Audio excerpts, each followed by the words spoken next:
የሁሉም ሀብት ቢደመር አንድ የኔን ዋጋ ያወጥ። ዓለም ሁሉ ቢሸጥ፣ ዓለም ሁሉ በጨረታ ቢቸበቸብ ደም የተከፈለብህን ያንተን ዋጋ ዓለም የለው እንዴ? ዋጋ ቢስ ነኝ ማለት አሳፍር ማሳዝን። ለራሳችሁ አይደላችሁ በዋጋ ተገዝታችኋል የሚለውን ድምፅ አልሰማችሁ? የደም ዋጋ ወጥቶብሃል። ዋጋ ቢስ ነኝማ አትበል። ዋጋህን ወቅ። ሱሰኛ በመሆን ተስፋ በመቁረጥ ወይንም ደግሞ በራሳችሁ ላይ አንዳች ነገር በማድረግ የተወደዳችሁ ኦርቶዶክሳውያን በራሳችሁ ላይ ሽፍታ እንዳትሆኑ። ራሱን የሚነድፍ አውሬ ሰው እንዴት ይሆናል? እነዚህን ሁሉ ነገሮች የበታችነት፣ የብቸኝነት፣ አፍቃሪ ማጣት፣ ተንከባካቢና ትኩረት የመነፈግም ነገር እየተሰማን ወጣቶች ሆይ ብዙዎቻችን ዋጋ ቢስ ነን ወደ ማለት እየተንደረደርን። አንተ ልዩ ዋጋ ነህ ያለ ከኤመራልድ በላይ፣ ከእንቁ በላይ፣ ከብርና ከወርቅ በላይ ውድ ነህ አንተ። ውድነትን አታርክሰው፣ መጠጥ ቤት አትጣለው።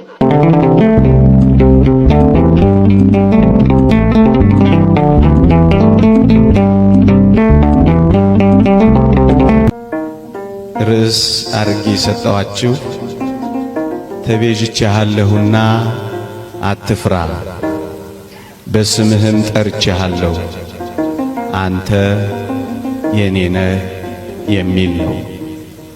ትንቢተ ኢሳይያስ ምዕራፍ 43 ቁጥር 1። ብዙ ጊዜ ወጣቶች በብዙ ቤተሰቦች፣ በብዙ ጓደኞች፣ በብዙ ዘመዶች እንኳን ተከበን ብዙ ጊዜ የብቸኝነት ስሜት ይሰማናል። አንዳንድ ጊዜም የኔ ነህ የሚል የሌለኝ ምስኪንና ብቸኛ ነኝ ብለን ስንናገር እንሰማለን።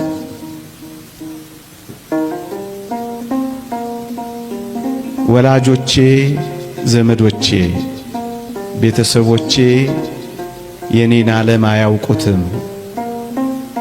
የኔን ዓለም ስለማያውቁት ብቸኛ እንደሆንኩ ይሰማኛል።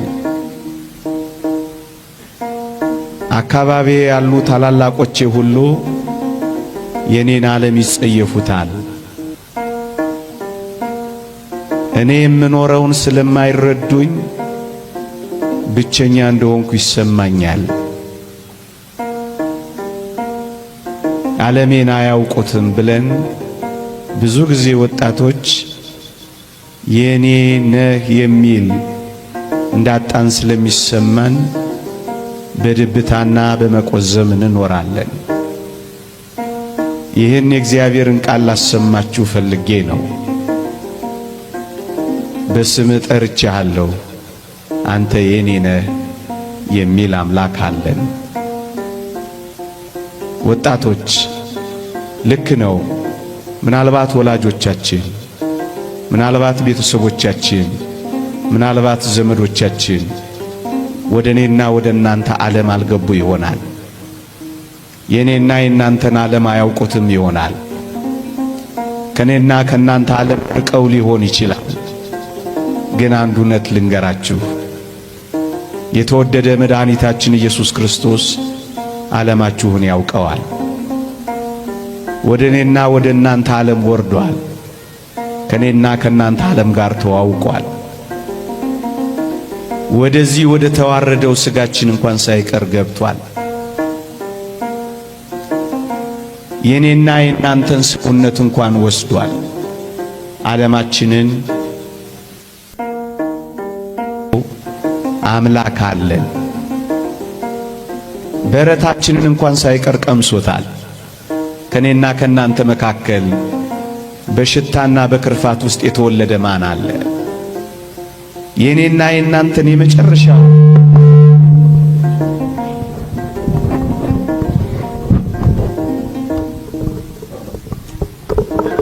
የኔና የናንተን የመጨረሻውን አስቀያሚ ዓለም እንኳን ሳይቀር ቀምሶታል ጌታችን። በረታችንን ብቻ አይደለም፣ መቃብራችንን፣ አፈራችንን፣ ድንጋያችንን እንኳን ሳይቀር ተንተርሶታል። ሞታችንን እንኳን ሳይቀር ተዋውቆታል።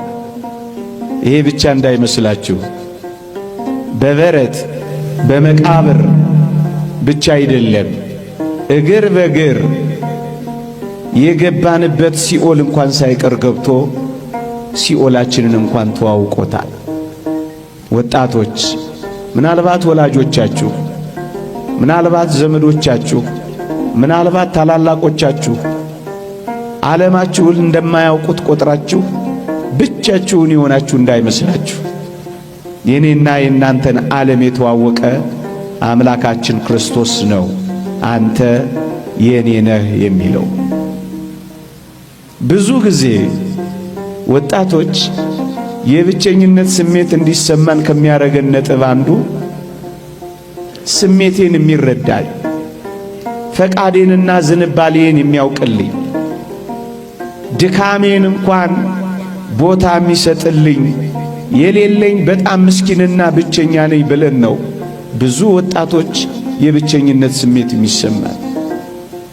ግን አንድ እውነት እንንገራችሁ ወጣቶች፣ ስሜታችንን፣ ድካማችንን፣ ፈተናችንን ብቻ አይደለም የኔና የእናንተን ዓለም በመተዋወቁ ምክንያት ከኔና ከእናንተ በላይ የተፈተነ አምላካችን ነው አንተ የኔ ነህ የሚለው። የእግዚአብሔር ቃል እንዲህ ይላል፣ ከኀጢአት በቀር በነገር ሁሉ እንደኛ ስለተፈተነ ሊራራልን የሚችል አምላክ አለ ይላል። ወጣቶች ሆይ እናንተ ከተፈተናችሁት በላይ ተፈትኗል። እናንተ ተትታችሁ ከሆነ እናንተ ከተተዋችሁት በላይ ተትቷል። እናንተ ብቻችሁን ቀርታችሁ ከሆነ ብቻችሁን ከቀራችሁት ከእናንተ በላይ ብቻውን ቀርቷል። ተፈትናችሁ እንኳን ከሆነ ከኔና ከእናንተ በላይ ተፈትኗል። ደክማችሁ እንኳን ከሆነ ከኔና ከእናንተ በላይ ደክሟል። ለዚህ ነው ከኀጢአት በቀር በነገር ሁሉ እንደኛ ስለተፈተነ ሊራራልን የሚችል አምላክ አለ የሚለው። ብንደክም ይራራልናል፣ ድካምን አውቋላ። ብንፈተን ያዝንልናል፣ ተፈትኗላ። ብንተው ይመጣልናል፣ ተትቷላ። ብንገፋ ይሰበስበናል፣ ተገፍቷላ። ይራራልናል የሚለው ቃል ምንኛ እውነትና የሚያጽናና ነው ወጣቶች። ከኀጢአት በቀር በነገር ሁሉ እንዳንተ እንዳንቺ የተፈተነ ስለሆነ ይራራልናል ወገኖች። ይሄ ብቻ አይደለም። በተለይ ወጣቶች በወጣትነታችን መደነቅ፣ በወጣትነታችን ትኩረት መሳብ፣ በወጣትነታችን ሊጨበጨብልን ልንሞገስ እንፈልግ ይሆናል። ማንም እኮ ትኩረቴ የሚሰጠኝ የለም። ማንም እኮ ክህሎቶቼን፣ ጸጋዎቼን፣ ተሰጦቼን የሚያደንቅልኝ እኮ የለም። ማንም ዞር ብሎ እንኳን የሚያየኝ የሌለ ምስኪን ነኝ ብለን እናስባለን። ወገኖቼ አንድ ሌላ እጅግ የሚያጽናና ተስፋ ልንገራችሁ። ተሰጦታችንን፣ ጸጋችንን፣ ፍጥረታችንን እንደ እግዚአብሔር ያከበረ እንደ እግዚአብሔር ከፍ ከፍ ያደረገ ማን አለ? እስኪ ላስታውሳችሁ። እግዚአብሔር በእጁ የፈጠረው እኔን፣ አንተን፣ አንቺን እንጂ መላእክትን ይመስላችኋልን? ለእንስሳት በአፉ ውስጥ ትንፋስ እፍ ብሏልን? ከሰማያት የወረደው መስቀል ላይ የተሰቀለው ለእኔና ለእናንተ ነው እንጂ ለእጽዋት ነውን? የተወደዳችሁ ክርስቲያን ወጣቶች ሆይ አስቡት። ግሩምና ድንቅ ሆኖ የተፈጠረ እንደኔና እንደናንተ ማን አለ? ምናልባት አላስተዋልነው ይሆናል እንጂ እኔና እናንተ ስንፈጠር መላእክት አሸብሽበዋል። እኔና እናንተ መዳናችን ሲጀመር የሰማይ መላእክት አጠገባችን ሆነው ዘምረዋል። እኔና እናንተ ከበደል ስንመለስ የሰማይ ጉባኤ ማህሌት ትቆማለች፣ ትዘምራለች። እኔና እናንተ ልዩ ፍጥረቶች ነን። እግዚአብሔርን ከዙፋኑ የሳበው ከሰው በቀር ማን አለ እንዴ? ዓለም ሲያራክሰን ለምንድነው ራሳችንን የምናራክሰው? ዓለም ካላጨበጨበልን ዓለም ተደፋብን ማለት ነው። የጥቂት ሰዎችን ትኩረት አለመሳብ ያን ያህል ድብታም ያመጣ ነው። ያን ያህል ድብርት የሚፈጥር ነው። በምድር ላይ ያን ያህል እንዳልኖርን የሚያስቆጥር ነው። ወጣቶች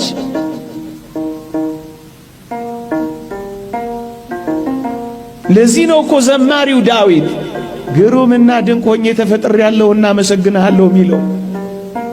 እንደኛ ግሩም፣ እንደኛ ድንቅ፣ እንደኛ ውብ፣ እንደኛ ልዩ ከየት ይገኛል ወገኖቼ? ብቻሽን ውብ ነሽ፣ ብቻህን ግሩም ነህ። ለምንድነው ከሌሎች ያነስን እየመሰለን አንገታችንን ዘለስ የምናደርገው? በዓለም ላይ አጨብጫቢ የሚያጨበጭብ ስላጣን ኩርምት ጭርምት ብለን የምንኖረው። አያችሁ፣ የብቸኝነቶቻችን ምንጭ የሚሆኑት እነዚህን ሐሳቦች እግዚአብሔር የነገረንን በማመን ከብቸኝነት በላይ አንዳንዶቻችን ብቸኝነት ብቻም አይደለም፣ እነዚህን ሐሳቦች በማሰላሰል የበታችነት ተሰምቶናል። እያኗኗርን እንጂ እየኖርን እንዳልሆነ ቆጥረናል። ደስታችንና ሳቃችንን ዓለም እስክትመጸውተን ድረስ ምስኪን ተመጽዋቾች ብቻ ሆነናል። ሳቃችን ጠፍቷል። ምክንያቱም ብቸኛ እንደሆነ፣ ተደናቂ እንዳልሆነ፣ ተፈላጊ እንዳልሆነ፣ ተንከባካቢ እንዳጣን፣ ብቻችንን እንደሆንን ይሰማናል። እንደውም ወጣቶች ሆይ መፈቀርን መፈለግን እንደምትፈልጉ ይታወቃል። ብዙዎች እነዚህን ትምህርቶች ማስተማር ግድ ስለሆነብን ነው። በቅርቡ አንድ ገና ወጣትነቱን ያልጀመረ ብላቴና እናቴ አትወደኝም ብሎ አሉ ታንቆን የሞተው አሉ። ሰሞኑን ስሰማ ወላጆቻችሁ ያላፈቀሯችሁ እንዲወዷችሁ የምትፈልጉ ሰዎች ገሸሽ ያሏችሁ ያመናችኋቸው እጮኞች የከዷችሁ እንኳን ብትሆኑ አንድ ዘላለማዊ ድምፅ ግን ወጣቶች እንድትሰሙ እንፈልጋለን። እግዚአብሔር እንዲህ ይላችኋል፣ በዘላለም ፍቅር ወድጄሻለሁ ይላል። እንደ እግዚአብሔር ሰውን የወደደ ማን አለ?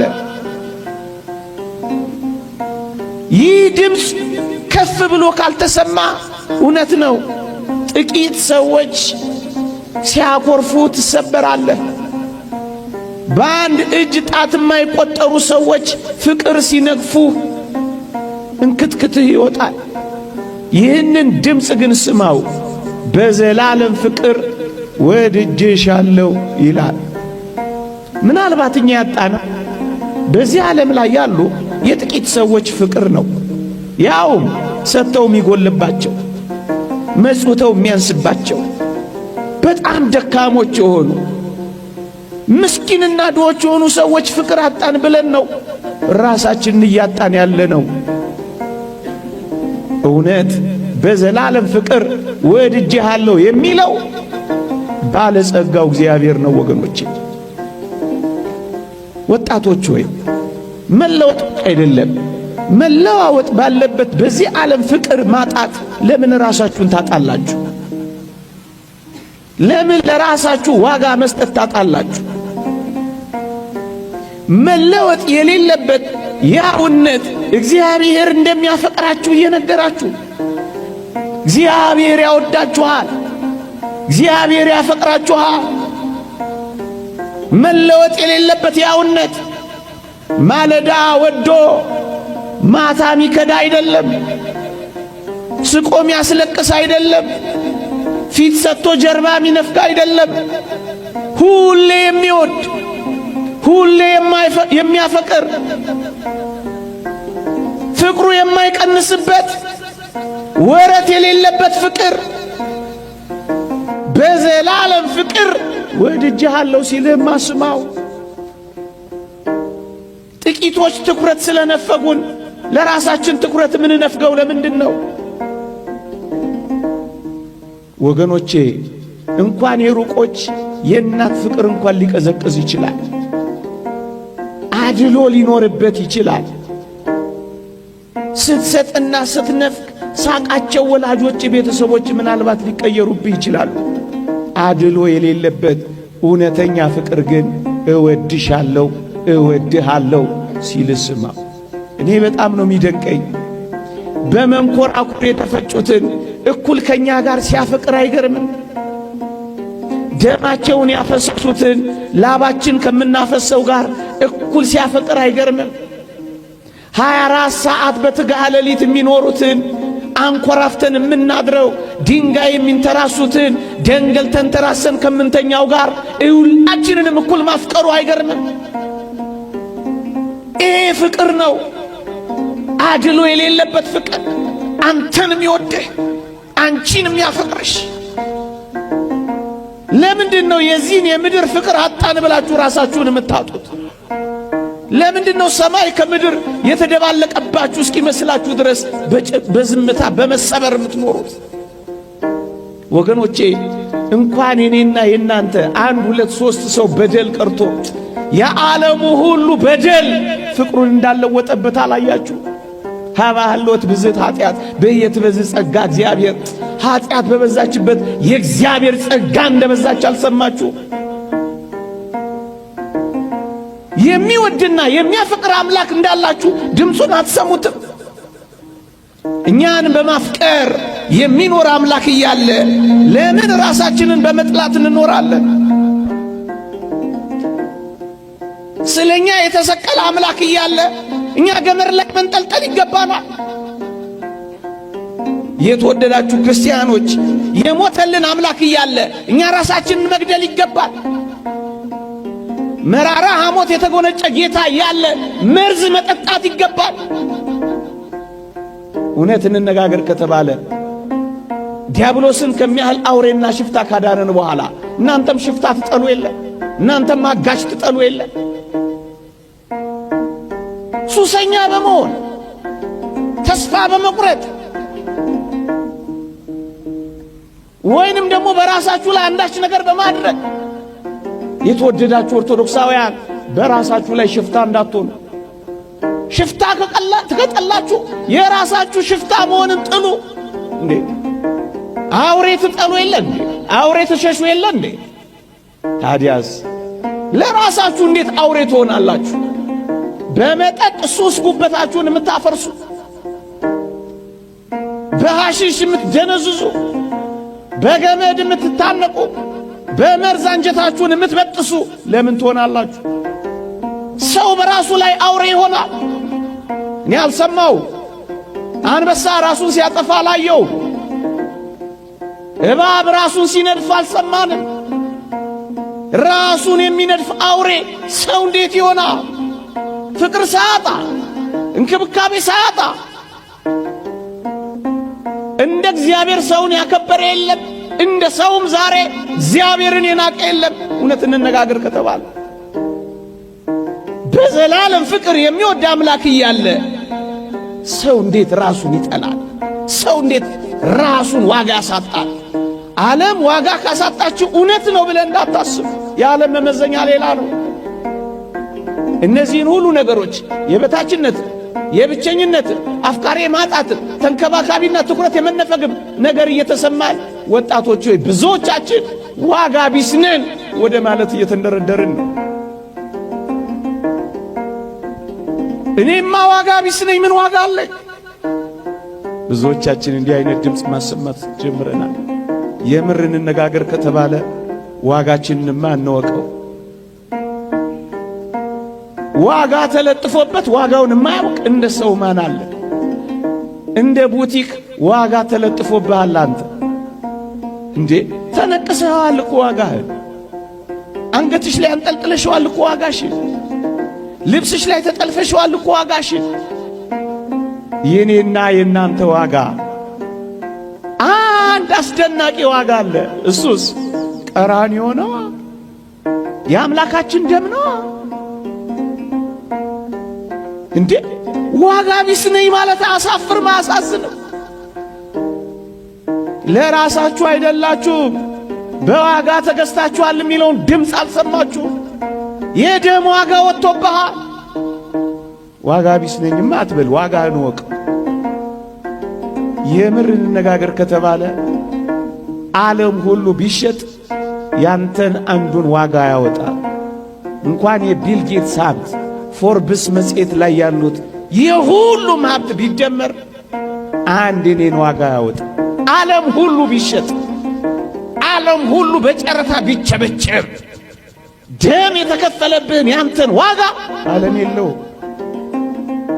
ለምንድነው ዋጋ ቢስ የምታደርገው? ለምንድነው ዋጋ እንደሌለ ውስጥ የሚሰማ? ዋጋህንማ ወቀው። ዋጋህ ቀራንዮ ነው። ይልቅ የተከፈለልህን ዋጋ የወጣብህን ውድ አታርክሰው።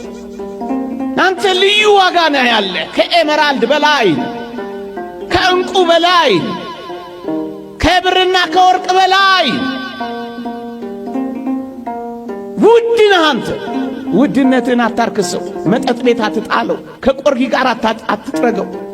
ጫት ቤት አታልከስክሰው። መሸታ ቤት አትጣለው። አንተ ውድ ነህ፣ ውድ ነህ።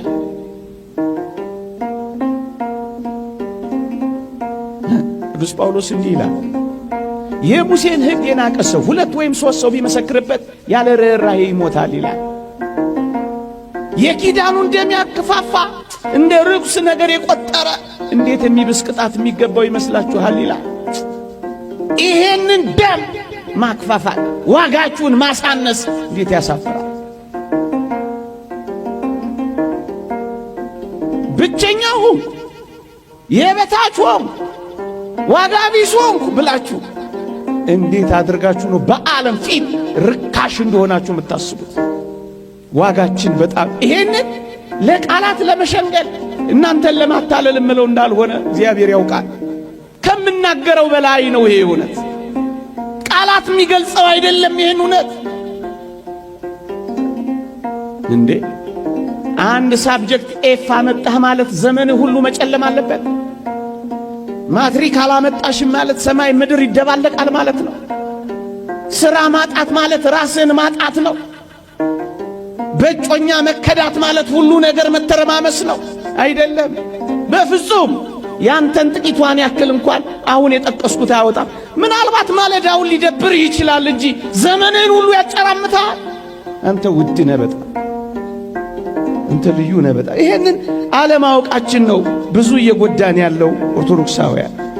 አንዳንዶቻችን ዓለም ሁሉ እንደ ጠላን ሁሉ ይሰማናል። ወይንም ደግሞ አሁን ያልኳችሁን ፍቅር ስለነፈገን ዓለሙ ሁሉ ለኛ ዋጋ እንዳልሰጠን ይገባንና በቃ ዓለም ሁሉ እኮ ትተናል እኮ። የትኛው ዓለምን የተወ? እስኪ እንነጋገር። በቁጥር እንነጋገር ከፈለግ፣ በካልኩሌተር እንነጋገር ከፈለግ። የትኛው ዓለምን የተወ? ምናልባት በአንድ እጅ ጣት የማይበልጡ ጥቂት ሰዎች ትተው ሊሆን ይችላል። የምር እንነጋገር ከተባለ ግን ዓለምህን እንኳን አታውቅ፣ እንኳን ዋጋህን ያንተን ዓለም እንኳን ገና አልተዋወቅከው። ዓለሜን ንገረኝ ካልከኝ ዓለምህ በጣም ድንቅ ነው። የትኛው ነው? እንዲህ ይላል እግዚአብሔር ቃል። ንዑድ ክቡር የሚሆን ሐዋርያው ቅዱስ ጳውሎስ በረከቱ ትደርብንና እንዲህ ይላል፣ ወደ አእላፋት መላእክት፣ ወደ ጻድቃን መንፈሶች፣ ወደ በኩራት ማህበር ደርሳችኋል ይላል። ዓለሜ የት ነው ካልከኝ ዓለምህ ሰማይ። አሁን እዚህ ምድር ላይ የምታየው ዓለም እንኳን 80% ነው። የጠቅላላው ዓለማችን 80% በሰማይ ነው። የመላእክት የአእላፋት መላእክት ኅብረት አንተን ይጠብቃሉ። ታላላቅ ወንድሞች አሉ። አረጋዊ መንፈሳዊ እንደተናገረው የሚራሩልን ታላላቅ ወንድሞቻችን ናቸው ይላል መላእክት። የትኛው ዓለም ነው የጠላሽ? የትኛው ዓለም ነው ጀርባ የሰጠህ? እንቅልፍ ሳይተኛ ዘውትር የሚጠብቅ መልአክህ አለ እኮ። ዓለም ሁሉ ጠልቶ እኮ የትኛው ዓለም?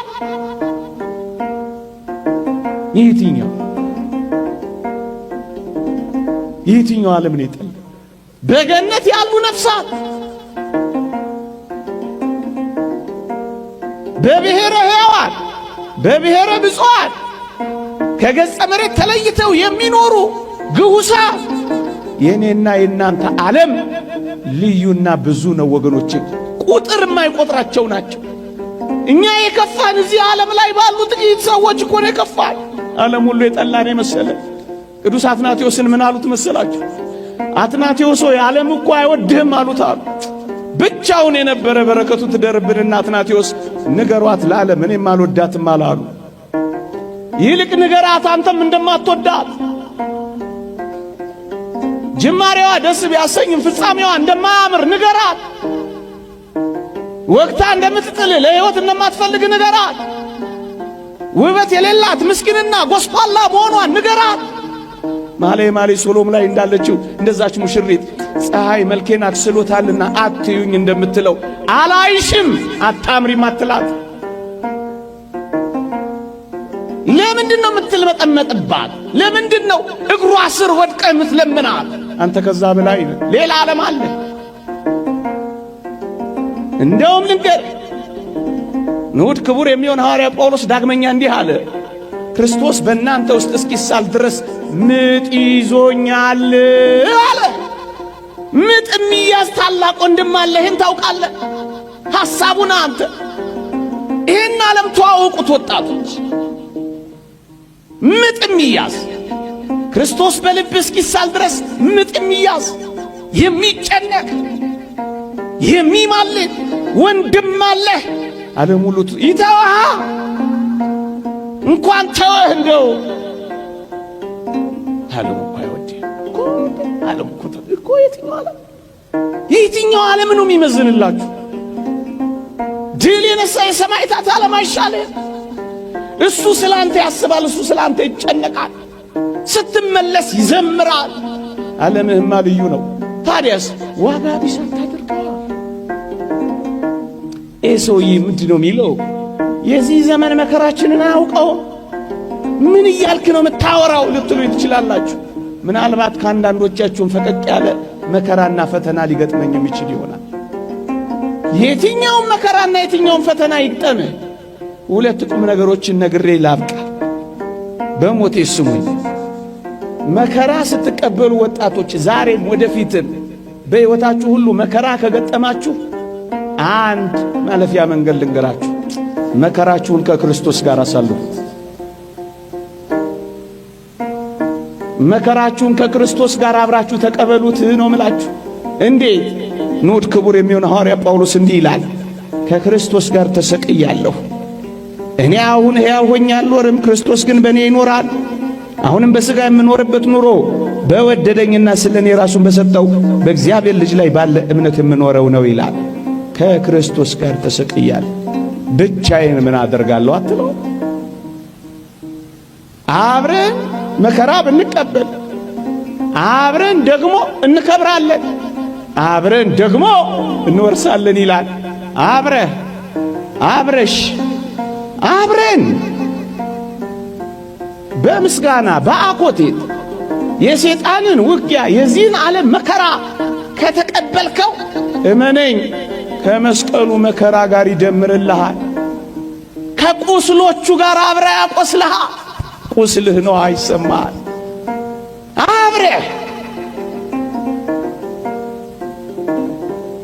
አንዳንድ አጋንንት መተው ራስን ጥላ ሲሉ ከኔ በላይ እኔን የሚወድ አምላክ አለኝ፣ ለምን ራሴን እጠላለሁ በለው።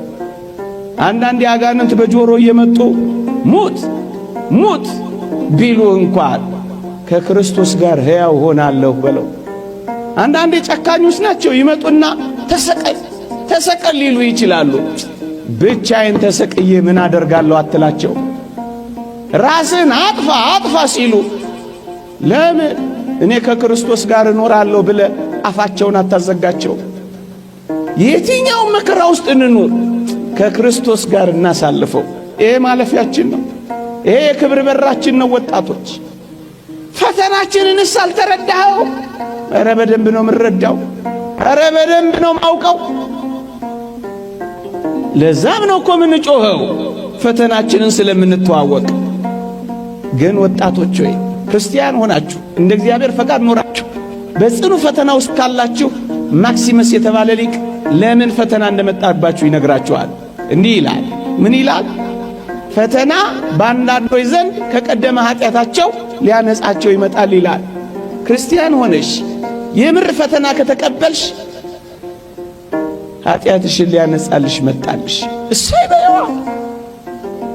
ለአንዳንዶችስ ክርስቲያን ሆነ እንደ እግዚአብሔር ፈቃድ እየኖርን ዘውትር በፈተና ከተጎነተልን ምን ይላል መሰላችሁ ማክሲመስ? በሌሎች ዘንድ ደግሞ አሁን ያላቸውን ፍጽምና የበለጠ ሊያጠናክር ይመጣል ይላል። አይገልህም፣ ሕያው ያረጋል ፈተና። አይሰብርህም፣ ያጠነክርሻል ፈተና። አያደበዝዝህም፣ የበለጠ ውብ ያረጋል ፈተና። በአንዳንዶች ዘንድ የቀደመ ፍጽምናቸውን የበለጠ ሊያጠነክርላቸው ይመጣል ይላል። በሌሎች ዘንድስ? በሌሎች ዘንድ ደግሞ ይላል ሊመጣ ላለው ነገር እንዲዘጋጁ ይመጣል ይላል። ለሚመጣው መከራ እየሰራን መሆኑን ምን ታውቃላችሁ? ነገ በክፋት ይብሳል። ዛሬ ከተንገዳገድን ነገ እንወድቃለን።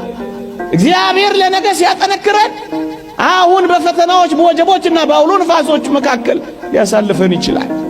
ፈተና እንደዚህ ይመጣባል። ክርስቲያን ከሆን ኃጢአትህን ሊያነጻልህ የበለጠ ውብ አድርጎ ሊያሳምርህ ለሚመጣው የመከራ ዘመን ሊያዘጋጅህ ነው። በቃ ወቀው ወጣቱ። እስኪ ጠይቃችሁ፣ ሌባ ባዶ ቤትን ይበረብራል? ምን በወጣው? ሌባ የሚበረብረው ሀብት የሞላውን ቤት ነው አይደለም። ጉድጓድ ምሶ ግንብ ደርምሶ የሚበረብረው የባለጸጎችን ቤት ነው። የድሆችን እንኳን ዞር ብሎ አይ።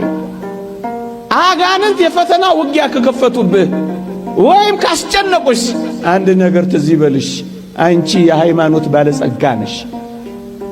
አንተ ብዙ ነገር አለህ ማለት ነው። አጋንንት ትኩረት አድርጎ በፈተና ከተጫወተብህ ባዶ አይደለም፣ ሃይማኖት አለ፣ ምግባር አለሽ፣ በትሩፋት አጌጥ። ስለዚህ ዝም ሊልሽ ትወጃለሽ። ሌባ ባዶ ቤትን እንደማይታገል ዲያብሎስም ባዶ ቤትን ሲታገል አይተን አናውቅም። ለምንድን ነው የምፈተነው ካልክ ባዶ ስላልሆንክ ነዋ። ክርስቶስ ስለተዋህደህ ነዋ። ደም ተቃብተዋል እና እያጨበጨበልህ ልታልፍ ትፈልጋለህ። ማን ያለ ፈተና እንዳለፈው አንተ ያለ ፈተና ልታልፍ ነው። ክርስቲያን ከሆንክ በዚህ ውስጥ ማለፍ ግዴታ ነው። ሶስተኛ የተማሪዎች እውነት የሚገለጠው ፈተና ላይ ሲቀመጡ አይደለም። የኔና ያንተ እምነትስ ያለ ፈተና እንዲገለጥ ትፈልጋለህ? ታምልከው አታምልከው? የብስ የብሱን ወይስ ባህር ባህሩን ከክርስቶስ ጋር ትሻገር የሚታወቀው ደግ ጊዜ ብቻ ሳይሆን በክፉ ጊዜም አምላኪ መሆን የሚገለጠው በፈተናዎች መካከል ስታልፍ እኮ ነው። ብርቅና ድንቀት አድርገው። ይልቅስ በእነዚህ ፈተናዎች በእነዚህ መከራዎች መካከል መሰበር፣ ተስፋ መቁረጥ ሳይሆን የእውነት ወደ እግዚአብሔር እየቀረብን እንደሆነ እንረዳ። ማጠቃለያ ወንድሞቼ፣ እህቶቼ በተለይ እንዲህ ባሉ ደስ በማያሰኙ ዘመናትና ወራት ተስፋ በመቁረጥ ወይም ደስ ባለ ማሰኘት ወይም ብዙ ነገር እንዳጣን ሰው በመቁጠር ሱሰኛ በመሆን መጠጥ በመጠጣት አጓጉል ነገር ውስጥ በመግባት ፈቀቅ ብሎም ራስን በማጥፋት እንዳትጠመዱ አደራችሁ። እንዲህ ወዳለው ሐሳብ ልትንደረደሩ ስታስቡ እነዚህን ቃላት አስቧቸው። እነዚህን ሐሳቦች ገልጬ ያበቃል። በእግዚአብሔር ፍቅር ላይ መተማመን አትጡ። ቅድም እንዳልኳችሁ ሁል ጊዜ እግዚአብሔር አፍቃሪ አምላካችሁ እንደሆነ አስቡ። ለኔና ለእናንተ ያለው ትኩረትና ጥበቃ ዘውትር እንደማይለይ አስቡ። የትኛውን ፈተና የትኛው መከራ እሱ የፈቀደው ለበጎና ለመልካም እንደሆነ እንዳትረሱ። ደግሞስ ከሞት በኋላ ያለውን ሕይወት አትካዱ። ከሞት በኋላ ላለው ካልታመናችሁ አሁን ያልኩት ነገር ውስጥ ሁሉ ትገባላችሁ። ምን ማለት መሰላችሁ? የዚህ ዓለም ኑሮ ካልተመቸኝማ የዘላለሙ ኑሮ ይቅርብኝ ባዮች ትሆናላችሁ። ለዚህ ነው አንድ ሰሞን በዚህ በማህበራዊ ሚዲያ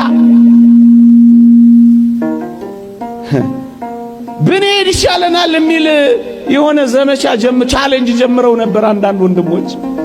የት ነው የሚሄዱት? አያሳዝኑ ወይ? እንደ ጳውሎስ ሩጫቸውን አልጨረሱ ወይ? አልተጋደሉ ወይ? ሃይማኖታቸውን አልጠበቁ? ብንሄድ የት ነው የምትሄደው? ምን ይዘህ ነው የምትሄደው? የዘላለም ሕይወት እንደዚህ መቀለጃና ማፌዣ ነው? እዚህ ካለው መከራ በላይ እንደሆነ አውቁ። የግድ ቀምሰው መመለስ አለባቸው። የዘላለም እውነት መጽሐፍ የነገራቸውን አይቀበሉም፣ አያምኑ። የት ነው የምትሄደው? የት ነው የምትሄደው? የደረሰባችሁ ችግርና ወይም እየደረሰባችሁ ያለው ችግርና ያላችሁበት የችግር ስሜት እንዳትረሱ፣ ከእግዚአብሔር በላይ አይደለም። እደግመዋለሁ፣ ከእግዚአብሔር በላይ የሆነ ምንም ችግር በዚህ ዓለም ላይ የለም። ሞት ነው ካላችሁኝ ሞትን ረግጦታል። ኃጢአት ነው ካላችሁኝ በደሙ አንጽቶታል። ደዌ ነው ካላችሁኝ በቃሉ ብቻ አስነስቶታል። ምንም ነገር በእግዚአብሔር የሚበልጥ ችግር የለም። አይወሳሰብባችሁ። ለችግራችሁ ቀን መስጠት ልመዱ። ታገሱ። አትቁነጥነጡ። አሁን አትበሉ። እግዚአብሔር እንደማይቀር እንጂ የሚመጣው መቼ እንደሆነ ቀኑ ላይ ያተኮራችሁ አትጨነቁ። እግዚአብሔር አይቀርም። ቀኑ ላይ ካተኮራችሁ ትፈተናላችሁ። እንደማይቀር ካሰባችሁ ግን በተስፋ ትኖራላችሁ። ታገሱ። ያልፋል። ትላንት አልፏል። ፈርዖን አልፏል። የኤርትራ ባህር ውስጥ ሰጥሟል። የእስራኤል ልጆች ሊውጠን ነው ያሉት ባህር ተከፍሏል። ሊገለን ነው ያሉት ፈርዖን ባህር ውስጥ ሰጥሟል። የእስራኤል ልጆች ስቡሃን ዘተሰባ እያሉ ጨፌው አቧራ እስኪሆን ድረስ ዘምረዋል። ያልፋል። ምን ይውጠናል ያላችሁት ዘመን ያልፋል። ታገሱ ወጣቶች። ይሄ የእግዚአብሔር ቃል ስለሆነ ነው። እኔ መተማመኛ የምሰጣችሁ ኢንሹራንስ ካምፓኒ የለኝም። እግዚአብሔር ግን ዋስትናችን፣ የትላንትናው ሕይወት መተማመኛችን ነው። ከትላንት አልፋችሁ እዚህ ደርሳችሁ የለም። የትላንት ትዝታችሁን እግዚአብሔር ያደረገላችሁን መርሳት ይገባችኋል ወጣቶች። ትላንትን ለትዝታና ለትውስታ ነገን ለተስፋ ሰንቃችሁ ዛሬን በደስታ ኑሩ። ክርስትናዬ ነው።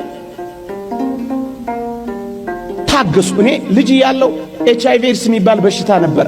ሰፈሬ የነበሩ እጅግ ውብ እህቶች፣ እጅግ ጎበዝ ወጣቶች ልክ በሽታው እንደያዛቸው ራሳቸውን እያነቁ ይገሉ ጀመር፣ መርዝ እየጠጡ በጣም ብዙዎች። ግን ይገርማቸዋል፣ ጥቂት 1-2 ዓመት ካለፈ በኋላ ይህ ኃይለኛ የተባለው በሽታ መልከም ጀመረ። በእርግጠኝነት አሁን በሽታው ከሰውነታቸው የወጣ ሰዎች ያውቃል። የማራዘሚያ መድኃኒት እየወሰዱ ከብደው ወልደው ኩለው ድረው የሚኖሩ ሰዎች አሉ። ቀንም አልፍ መስሏቸው ግን ራሳቸውን አሳልፉ። የማይለወጥ የሚመስላቸው ሰዎች ወደ አፈርነት ራሳቸውን ለወጡ። ታገሱ ወጣቶች፣ አትቸኩሉ። ለእግዚአብሔርም ለቀንም እድል ስጡ። ራስን ማጥፋት በሱስ በለው በተለያየ ነገር በለው ራስን ማጥፋት የተወደድክ ክርስቲያን ሆይ የሚያጠፋው አንተንና ህልውናህን ነው እንጂ ችግርህን አጥፍቶ አያውቅም። ጎበዝ ኮንክ ክርስቲያን ኮንክ በችግር ላይ በጸሎት ተነሳ፣ በተጋድሎ በርታ፣ በምስጢራተ ቤተ ክርስቲያን ተሳትፎ ጠንክር እንጂ ችግርህን ታስወግደዋለህ። ራስህን ግን አታስወግደው። ራስን ማጥፋት ባጭሩ ራስን ማጥፋት ትንሽ ችግር ለመፍታት ትልቅ ችግር መፍጠር ነው። ጊዜያዊ ችግር ለመፍታት ዘላለማዊ ችግር መፍጠር ነው። በጣም ቀላል ችግር ለመፍታት የተወሳሰበ ችግር መፍታት ነው። ሰው በምንጨቃ ይነሳ፣ ከሞትክ በኋላ ይነሳል በምንጨቃ። ሾፌሮች የሉም እንዴ? ይነሳል ሰው በምንጨቃ ይነሳል። በቃ አበቃ።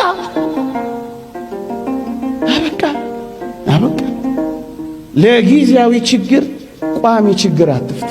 አንድ ድምፅ ብቻ አላሰማችሁ። አፍቃሪ አምላክ አላችሁ። አንድ ድምፅ ብቻ አላሰማችሁ። በስም የሚጠራችሁ የሚያውቃችሁ፣ አንቺ የኔ ነሽ፣ አንተ የኔ ነህ የሚል አምላክ አለላችሁ። እምነት፣ ተስፋ፣ ፍቅር ያጣ ሰው ራሱን ማጣቱ አይቀሬ ነው ወገኖቼ። በእግዚአብሔር ላይ የሚኖራችሁን እምነት ከተዋችሁ፣ ፍቅሩን ማሰብ ካቃታችሁ፣ የነገ ተስፋው ላይ ዳተኞችና ቸልተኞች ከሆናችሁ እነዚህ ባልኳቸው ሕይወቶች ውስጥ ማለፋችሁ አይቀርም። ስለዚህ እምነት፣ ተስፋን፣ ፍቅርን ከያዛችሁ ትለመልማላችሁ። አለበለዚያ ግን ምስኪን ትሆናላችሁ። ቤተ ክርስቲያንም እንዲህ አድርጋችሁ ራሳችሁን ካጠፋችሁ ዘመር አትሸኛችሁ፣ አትጸልይላችሁ፣ ዳዊት አትደግምላችሁ፣ ከበሮ አትመታላችሁ፣ ማህሌት አትቆምላችሁ። ምክንያቱም የላችሁማ፣ ንስሐ እንዳትገቡ የላችሁማ። ሌላ ኃጢአት ሁሉ ብትሰሩ ንስሐ ትገባላችሁ። ራሳችሁን ካጠፋችሁ ግን መቼ ንስሐ ትገባላችሁ? ወጣቶች በዚህ ዓለም እየሆነ ባለው ነገር በምንም ነገር ተስፋ አትቁረጡ። በስም የሚያውቃችሁ አምላካችሁ ክርስቶስ አለላችሁ። አንተ የኔ ነህ። ይቆየን። የእግዚአብሔር ቸርነት፣ የእመቤታችን አማላጅነት፣ የቅዱሳን በረከት ረድኤት አይለየን። በሃይማኖት በምግባር ያጽናል። አሜን።